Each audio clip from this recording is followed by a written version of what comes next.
कोई भी फार्म बंद होने का मेरे हिसाब से 3 मेजर रीज़न होते हैं जो हम अभी डिस्कस कर रहे थे। कि एक सबसे बड़ा कि किसान को ये नहीं बताया जाता है या ये नहीं रिसर्च में बताया जाता है कि जानवर जो भी एनिमल्स वो खरीद रहे हैं वो कैसा खरीदें। हमारी कोशिश है अगले साल से हम लोग करीबन 200 से 300 लीटर रोज़ दूध की प्रोडक्शन पे आ जाएंगे। अच्छा, दूध को भी आप इसमें ऐड करने वाले हैं? जी, हम गोट चीज़ और गोट शोप्स को हम अपना एक यूनिट लगा रहे हैं और अगले साल से हम लोग एक्सपोर्ट कोशिश करेंगे कि एक्सपोर्ट हो। तो हमने ब्राज़ील से एक मशीन इंपोर्ट की जो 8D मशीन है, उसमें वो 100 ग्राम जो दवाई हम डाल रहे होते हैं वो पूरे 1 टन में इक्वली मिल जाती है।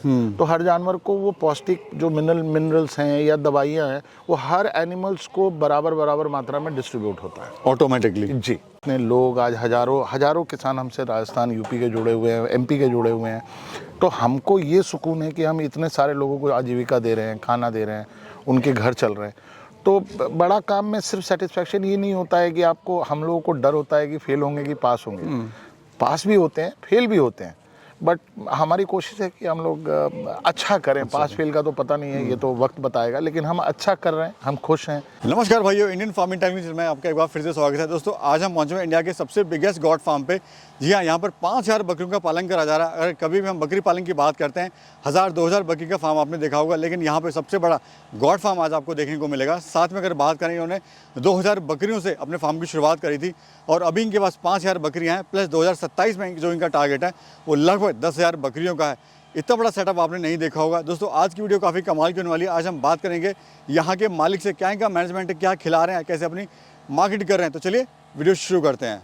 सर नमस्कार। नमस्ते, कैसे हैं सर? एकदम बढ़िया। थैंक यू वेरी मच आपको यहाँ आने के लिए, और बहुत कुछ सीखा आपसे हम लोगों ने। शायद इतने बड़े इंफ्रास्ट्रक्चर में आपकी भी वीडियोस के बहुत सारे दिन रहे हैं, और इंफ्रास्ट्रक्चर या इतना बड़ा एक सेटअप खड़ा करने में एक दिन की प्लानिंग नहीं होती है, बहुत सालों की प्लानिंग है। तो आपको बहुत बहुत तहे दिल से शुक्रिया। सर शुक्रिया आपको भी कि आपने हमें मौका दिया इंडिया बिगेस्ट गॉड फार्म पे विजिट करने का और वीडियो शूट करने का।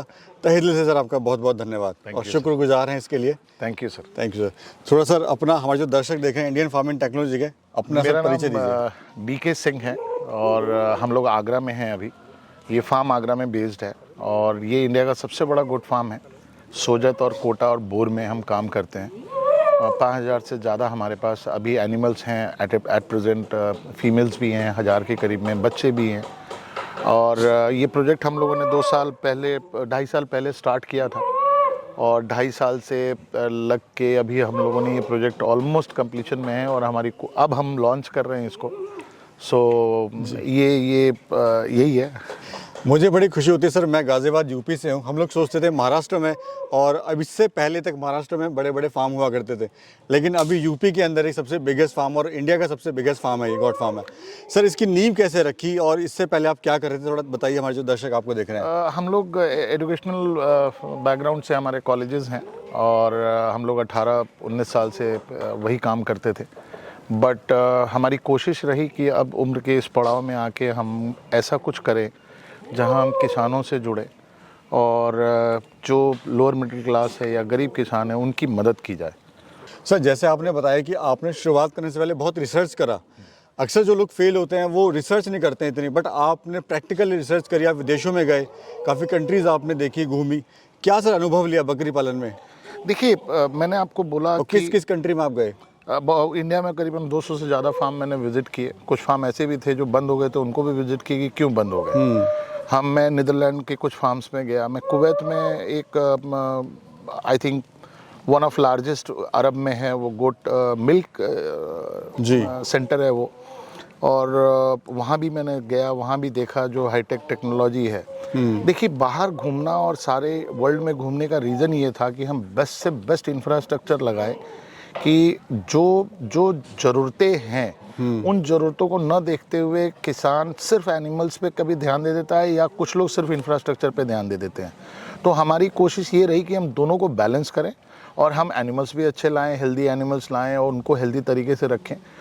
किसान, कोई भी फार्म बंद होने का मेरे हिसाब से 3 मेजर रीज़न होते हैं जो हम अभी डिस्कस कर रहे थे। कि एक सबसे बड़ा कि किसान को ये नहीं बताया जाता है या ये नहीं रिसर्च में बताया जाता है कि जानवर जो भी एनिमल्स वो खरीद रहे हैं वो कैसा खरीदें। दूसरा जो सेटअप होती है, कुछ लोग सिर्फ ब्रीडिंग सेटअप कर लेते हैं, या कुछ लोग सिर्फ ईद के या मीट पर्पस से लाइव स्टॉक का अरेंजमेंट करते हैं, या कुछ लोग सिर्फ ये सोचते हैं कि हम लोग ये जो ब्रीडिंग सेटअप है उससे दूध करेंगे, हम आगे करेंगे। सारी चीज़ें एक साथ मिलाने के बाद अगर प्रोजेक्ट करते हैं आप, तो ये प्रॉफिटेबल प्रोजेक्ट है और लोग भी जोड़ते हैं। हमारी कोशिश है अगले साल से हम लोग करीबन 200 से 300 लीटर रोज दूध की प्रोडक्शन पे आ जाएंगे। अच्छा, दूध को भी आप इसमें ऐड करने वाले हैं? जी, हम गोट चीज़ और गोट शोप्स को हम अपना एक यूनिट लगा रहे हैं और अगले साल से हम लोग एक्सपोर्ट कोशिश करेंगे कि एक्सपोर्ट हो। ओह ग्रेट सर, शुभकामनाएं मेरी आपके साथ हैं, आप आगे बढ़ें। और ये बताइए सर, शुरुआत जो आपने करी है वो कितनी बकरियों से करी थी और अभी टोटल कितनी बकरियां हैं? हमारे पास, हम लोगों ने जो शुरुआत की थी तो 100-125 एनिमल्स थे हमारे पास, फीमेल एनिमल्स थे, कुछ ब्रीडर लाए हम जी। फिर पूरे इंडिया से जो बेस्ट टू बेस्ट सोजत और कोटा के ब्रीडर थे वो हम लोग लेके आए, प्रिक्योर किया, हमने रखा और आज करीबन 1000 से ज़्यादा फीमेल्स हैं हमारे पास। हमारे यहाँ के पैदा हुए बच्चे हैं करीबन 125-150 के करीब से ऊपर ही है और ऑल टुगेदर और मेल हैं करीबन हमारे पास 4000 के करीब में हमारे पास। मैं देख रहा हूँ सर, जितना यहाँ पे आपके पास स्टाफ है उतनी फार्म पे बकरियाँ होती हैं, उससे ज़्यादा स्टाफ है आपके पास में। देखिए, हमारी कोशिश है कि स्टाफ हम लोगों ने जो रेशियो रखा है वो 50:1 का रखा हुआ है और हमारे यहाँ अगर आप टूर में देखेंगे कि जो हमारा रेजिडेंट स्टाफ है या बाहर भी रहता है, हम खाना हमारे कैंटीन में बनता है, हम स्टाफ को यहाँ रहने की जगह दे रहे हैं, उनके हम लोगों ने साफ़ सफाई के लिए वॉशिंग मशीन लगाया हुआ है, हेल्थ चेकअप होती है हर महीने, हमारे यहाँ डॉक्टर, रेजिडेंट डॉक्टर हैं, वो आते हैं हेल्थ चेकअप के लिए स्टाफ के लिए। ये इसलिए किया हुआ है कि अगर आपके यहाँ जो स्टाफ काम कर रहा है अगर वो मानसिक रूप से और मेंटली फ्री है तभी वो जानवरों का ध्यान रख पाएगा और वो अपना 100% दे पाएगा। तो रीज़न यही है कि इतना बड़ा इंफ्रास्ट्रक्चर में जो स्टाफ हैं हमारे यहाँ, वो टीम के मेंबर हैं हमारे यहाँ और वो दिन रात लगे रहते हैं। यहाँ करीबन 50 से ज़्यादा लोग रात को भी मतलब यहीं रहते हैं, तो दिन रात हम लोग काम करते हैं। इसी वजह से ही है कि आज हम लोग इतना बड़ा इंफ्रास्ट्रक्चर लेके खड़े हैं। सर, कौन कौन सी ब्रीड है आपके पास, ये मुझे बताइए। हमारे पास हम लोग मुख्य रूप से सोजत और कोटा और 10% हम बोर में डील करते हैं। क्या कारण से लोग एक ही तरह की ब्रीड रखते हैं? आपने 2-3 तरह की यहाँ ब्रीड रखी हुई हैं। देखिए, कोटा और सोजत शुरू से ही था मन में कि एक अच्छी हाई ब्रीड है और इसकी डिमांड भी होती है, मिल्क प्रोडक्शन भी ठीक ठीक ही है। और बोर हम लोग ले आए थे क्योंकि बोर की अभी चलन है और बोर का जो आज के डेट में मार्केट है, डिमांड है वो ठीक ठाक ही है। तो ये 3 डिमांड ऐसी थी कि जिससे हम लोगों ने शुरू से पढ़ाई की और उसको ही हम लोग आगे लेके चले जी। सो आज होता है हमारे पास कि भाई और क्यों नहीं आप करते हैं, तो हम लोग कोशिश कर रहे हैं कि हम इसी 3 ब्रीड पे काम करें और इसी पे एक्सेल करें ताकि और लोग जो आए हमारे पास हम उनको सोजत की फीमेल दे पाए, बच्चे दे पाए या ब्रीडर दे पाए या एआई के थ्रू हम प्रेग्नेंट करा पाए उनकी एनिमल्स को। जी, हम देख रहे हैं सर, आपने पूरा जो सेटअप बनाया हुआ है पूरा एक एडवांस सेटअप है सर, एडवांस गॉड फार्म इसको कह सकते हैं। आपने वो सारी सुविधाएं दी हैं जो इंडिया में शायद ही किसी फार्म पे होंगी। क्या क्या सुविधाएं हैं, क्या क्या आप इनको नया दे रहे हैं? इन जनरल तो हम लोगों ने जो सबसे बड़ा पहला काम किया वो हॉस्पिटल सेटअप किया और एडवांस हॉस्पिटल जो सरकारी हॉस्पिटल होते हैं एनिमल्स के, उससे ही बराबर या उससे ज़्यादा इक्विपमेंट लगा के हम लोगों ने यहाँ सारा सेटअप किया। उसके बाद हमारी कोशिश ये रही कि जैसे ठंड आ गया तो हुआ कि हमें गर्म पानी पिलाना है, तो 5,000 जानवरों को रोज़ 10,000-12,000 लीटर पानी बॉईल करके पिलाना मुश्किल था। तो हम लोगों ने पानी गर्म करने की मशीन लगाई, पूरा पाइपलाइन अलग अलग बिछाया और फीडर पे डायरेक्टली हमारा गर्म पानी जाता है। जो गुड़ मिलाना होता है या पानी में जो भी दवाई मिलानी होती है हम एक जगह मिलाते हैं, मशीनरी सामने ही है आपके। दूसरा जो फीड मिल था, तो नॉर्मल क्या होता है कि आप पूरे हिंदुस्तान में जाएंगे तो वो फीड को मैनुअली फावड़े से मिलाते हैं। तो उसमें क्या होता है कि जो इंग्रेडिएंट्स कम होती है, जैसे मान के चलिए मिनरल मिक्सचर है तो 1% या 1% मिनरल मिक्सचर डलता है या 2% गुड़ डलता है या 1% नमक डलता है या सोडा डलता है। अब सोडा मान लीजिए 250 ग्राम एक टन में डलता है। अब वो सोडा जो मैनुअली आप मिला रहे होते हैं वो पूरे में नहीं मिक्स होता है। तो हमने ब्राज़ील से एक मशीन इंपोर्ट की जो 8D मशीन है, उसमें वो 100 ग्राम जो दवाई हम डाल रहे होते हैं वो पूरे 1 टन में इक्वली मिल जाती है। तो हर जानवर को वो पौष्टिक जो मिनरल्स हैं या दवाइयाँ हैं वो हर एनिमल्स को बराबर मात्रा में डिस्ट्रीब्यूट होता है ऑटोमेटिकली। जी, ग्रेट। सर, अगर बात करें इस फार्म का खर्चा कितना महीने का? खर्चा तो खैर क्या बताएं, अब ऑलमोस्ट 1.5 टन के करीब में हमारा अनाज लगता है और 1.5 टन ही हमारा भूसा लगता है। भूसे के साथ प्रॉब्लम ये है कि हम लोग जहाँ हैं वहाँ दलहन का भूसा मिलता नहीं है, तो ये हमें राजस्थान और एमपी से ही प्रोक्योर करना पड़ता है। और भूसा के लिए हमारे करीबन 450-500 टन का एक और हमने प्लॉट लिया हुआ है जहाँ भूसा स्टोर करते हैं, वहाँ से छनता है और वो यहाँ आता है। यहाँ इसलिए भूसा का स्टोर नहीं किया कि धूल बहुत उठती थी और जानवरों को रेस्पिरेटरी प्रॉब्लम होती थी। जी। तो ये धूल धक्कड़ से बचाने के लिए हम लोगों ने वो पूरा सिस्टम ही अलग किया हुआ है। और करीबन 1.25 टन 1.5 टन रोज मैग्नीज निकलते हैं। तो मैन्योर, गोट मैन्योर का प्रोजेक्ट हम लोग ऑलरेडी स्टार्ट कर चुके हैं, मार्च में उसको लॉन्च कर रहे हैं जी। ऑर्गेनिक खाद के रूप में। Great sir. उसको भी हम लोग सेल करेंगे। पूरे फार्म का सर एरिया कितना है? ये करीबन 7-7.5 बीघा लैंड है हमारे पास और 7 बीघा लैंड में 1 लाख स्क्वायर फीट हमारा एलिवेटेड शेड है और बाकी स्टाफ क्वार्टर है, गेस्ट रेसिडेंट है और अनाज गोदाम है, ऑफिस का स्टाफ है और स्टाफ कैंटीन है। सर इतना बड़ा फार्म सेटअप करने के बड़ा कलेजा चाहिए सर। दिल नहीं घबराया सर स्टार्टिंग में इतना सेटअप आप डाल रहे हैं? देखिए, मन में क्या चल रहा था कि सक्सेस को करना है या कर लेंगे? एक काम तो करना ही था और हम लोगों को स्टार्ट तो करना ही था, बट हाँ, इतना बड़ा करना हमने भी नहीं सोचा था कि कर लेंगे या करेंगे। जिस दिन से इस प्रोजेक्ट को कंसीव किया या जहाँ पहला जब हम लोगों ने एक सेट बनाया तो नहीं था कि इतना बड़ा कर पाएंगे, लेकिन हाँ, लोग मिलते चले गए, ऊपर वाले ने कुछ ऐसे इंडिकेशन दिए कि शायद हम लोग सही जा रहे हैं, तो करते चले गए और आज मैं खुश हूँ। देखिए क्या है कि बात बड़ा और छोटे की नहीं होती है, एंड ऑफ द डे आप जो कर रहे हो उसमें अगर आपको खुशी मिल रही है और वॉल्यूम, देखिए कोई भी वॉल्यूम बिजनेस, कोई भी हो, वॉल्यूम बिजनेस में ही आपको end of the day satisfaction होता है। और आप जब अगर इतने बड़े एनिमल, इतने लोग, आज हज़ारों किसान हमसे राजस्थान, यूपी के जुड़े हुए हैं, एमपी के जुड़े हुए हैं, तो हमको ये सुकून है कि हम इतने सारे लोगों को आजीविका दे रहे हैं, खाना दे रहे हैं, उनके घर चल रहे हैं।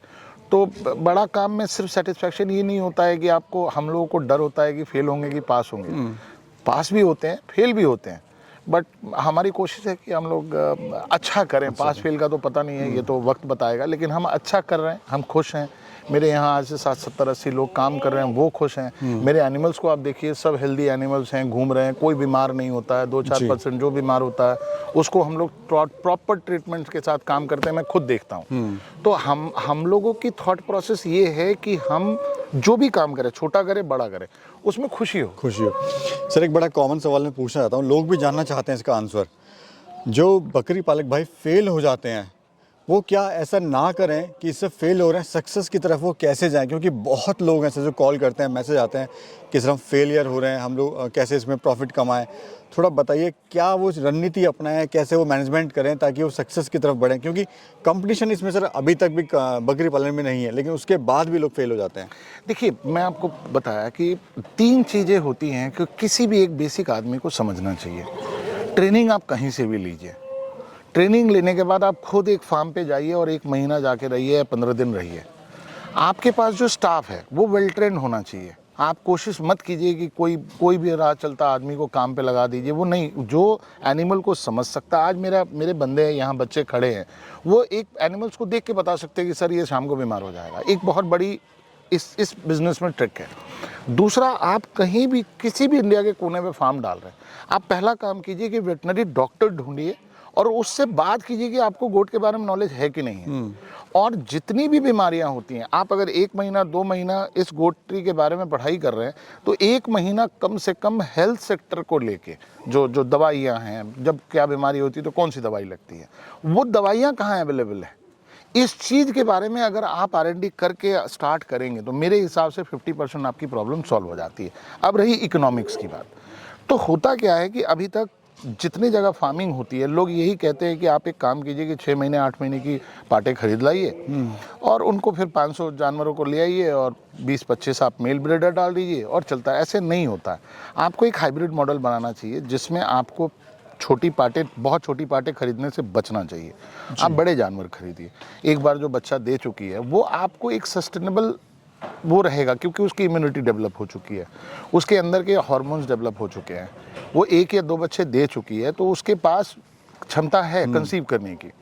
प्रॉब्लम ये होती है जब किसान लेके आता है 8 महीने के बच्चा लेके आता है, उसको 16 महीने करने में साल निकल जाते हैं, खिलाते खिलाते उसका दम निकल जाता है। मोटिलिटी की जो सबसे बड़ी प्रॉब्लम होती है फीमेल्स में या मेल्स में, अगर आप मेडिकल की व्यवस्था अच्छी रखेंगे, आपको खुद नॉलेज होगा दवाइयों का, आपको पता है कि ये दवाइयाँ मिलती कहाँ हैं, तो आपकी मोटिलिटी 2-4% ही रह जाती है। और प्रॉफिटेबिलिटी आपको दूध से निकालनी है, आपको मैग्नीज से निकालनी है। पूरे हिंदुस्तान में मैं जब ट्रैवल किया 80% लोगों को पता ही नहीं है कि ये मैग्नीज ट्रॉलियों में भर के वो बेच रहे हैं। आप उसको थोड़ा सा प्रोसेस कीजिए, 2 महीने कहीं उसको डंप कीजिए, केचुआ खाद बनाइए, और आज के डेट में हाथों हाथ लोग खरीद रहे हैं। तो एक सस्टेनेबल मॉडल के लिए आपको हाइब्रिड मॉडल बनाना चाहिए। आपको ईद के लिए भी कुछ बच्चे खरीदने चाहिए, 100-200 खरीद के उनको तैयार कीजिए, खाना तो वही खाते हैं, वही 20 रुपये 25 रुपये का आपका खाने का खर्चा आएगा, आप उनको कीजिए। राइट सर, एक धमाका हुआ कि यूपी में इंडिया का सबसे बड़ा फार्म आपने खोल दिया, ये पहला धमाका।